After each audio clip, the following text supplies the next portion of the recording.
Tara, people studying how Latinos vote have been paying attention to counties like Webb, where 96% of the population is Hispanic. Yeah, that attention was amplified when a record number of people participated in the Republican primary. That's raised questions about voters' views on border issues. Some of those questions were directed at our mayor during a national interview. KGNS News reporter Valerie Gonzalez shares the mayor's response. Immigration continues to be one of the most important topics for Latinos, according to a long-term study by Latino Decisions. So, when a candidate who says he wants to deport all 11 million undocumented immigrants from the U.S. and build a border wall takes the highest number of votes in a predominantly Hispanic community, it leads many to wonder why. These questions were asked of the mayor who represents this community. And 35% of them voted for Donald Trump. Does that mean that some Hispanics are okay with a wall or okay with Donald Trump?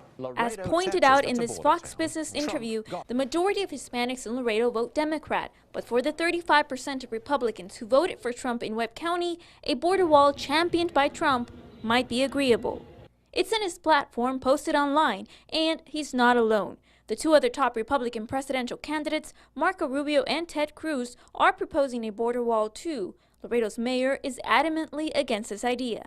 Absolutely, definitively, I'm opposed to a border wall. I don't think it's good business, and I've told Trump clearly when he was here, and I'll continue to tell him that, and tell him and others that proposing a border wall. Aside from considering the logistics of creating a border wall between U.S. and Mexico that would run nearly 2,000 miles, Mayor signs there's another thing to consider, and that would be how our counterparts in Mexico would feel about such project.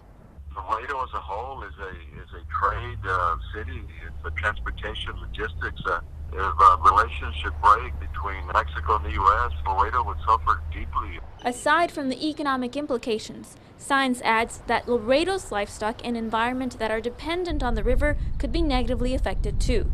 Could you see yourself voting for Donald Trump, sir? I'm sorry to interrupt you, but this is important stuff. Could you do that? When it comes to his vote, Science considers his role as mayor before party affiliation. Personally, I'll vote for whoever's good for Laredo, Texas, a Democrat or a Republican. The idea of a wall or an erected barrier isn't new. Back in 2006, the Secure Fence Act was signed by the Bush administration, and it affected the southern border. For KGNS, Valerie Gonzalez. All right, Valerie, thank you. And in February, Trump said the wall would span 1,000 miles instead of 2,000 because of natural barriers already in place in some areas.